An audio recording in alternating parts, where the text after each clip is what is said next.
Evening, Craig. Evening. Craig, 2 postponements due to the weather recently. Has this impacted momentum, or have the matches you've managed to get versus Hendon and Watford helped keep match fitness and mindsets up to date?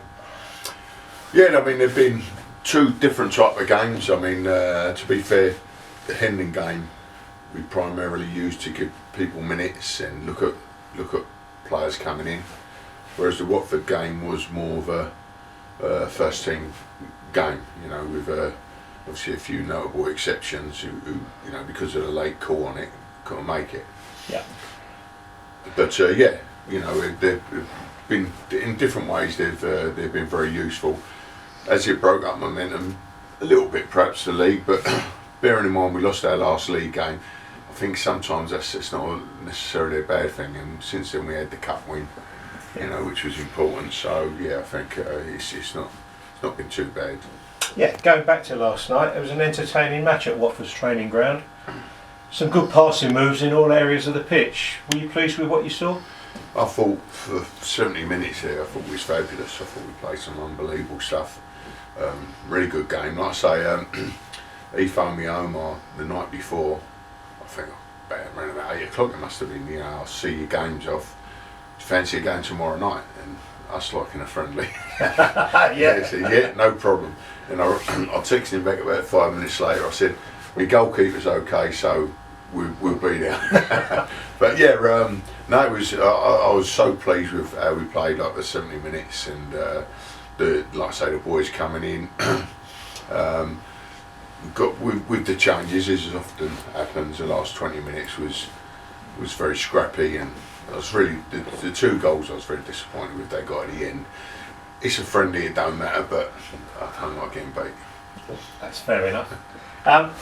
This weekend, Yeah. Clarence Park, St Albans, the scene of some decent cup wins in recent times. Can we convert cup form into league form? I don't see why not. You know, obviously the trophy game was a big win for us last season, and at the time, I mean, they're probably much changed like we are, but they were full strength. I thought the Heart Senior game, whilst we won it sort of pretty comfortably, it wasn't what we'd be facing on Saturday. I'm not naive enough to think that. They're right up there in the mix, going into fighting for a playoff place. So, like every game, and we have this conversation every week, I know it's going to be a tough game, but as I've said, our recent form, whoever we play, whether it's like Dartford, Ebbsfleet, Avon, I'll go into the game confident we can win, and because I think we've got a good side now, and we're not going to win all our games, and we'll lose the odd game, but I do feel confident going into games, and there'll be no different Saturday. That leads me into the next one, really. The National League South continues to prove incredibly competitive at the moment, with the last round of results proving fruitful for the teams just above us. Hemel beating Dartford 3-1, Dulwich 4-2 at Welling, and Tunbridge 3-2 at St Albans. Chippenham and Hungerford picked up 1-0 wins the week before. Without giving away too many secrets, with 21 games to go, how does a manager plot his way out of the position we're in? Well, basically, with all those results you just said, tells you can't rely on other teams dropping points. You know, obviously they can't all win, but we'll just take care of our games, and if we win enough of them, we'll be fine. How I've gone into it, in a way, every job I've ever got has been with a team in the bottom 3, and we've all, every single one of them, we've got out of trouble. So it will be much of a carry on from that. You know, that we'll approach it in that way.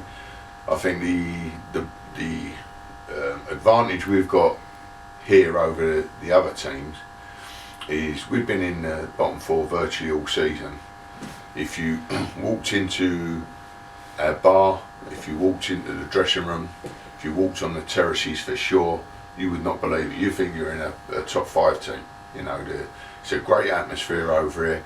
I think the supporters, like the players, like us, we're enjoying every moment of being in this league, and yeah, we're going to have ups and downs for the rest of the season, but it's exciting. We're playing good teams at great grounds, and I do think that on the other flip side, and I've seen some of the reports on some of the teams in and around us that are struggling, that are, if you like, more established National South sides, and it's a completely different thing. It's a bit toxic. It's not I wouldn't imagine a good place to play your football.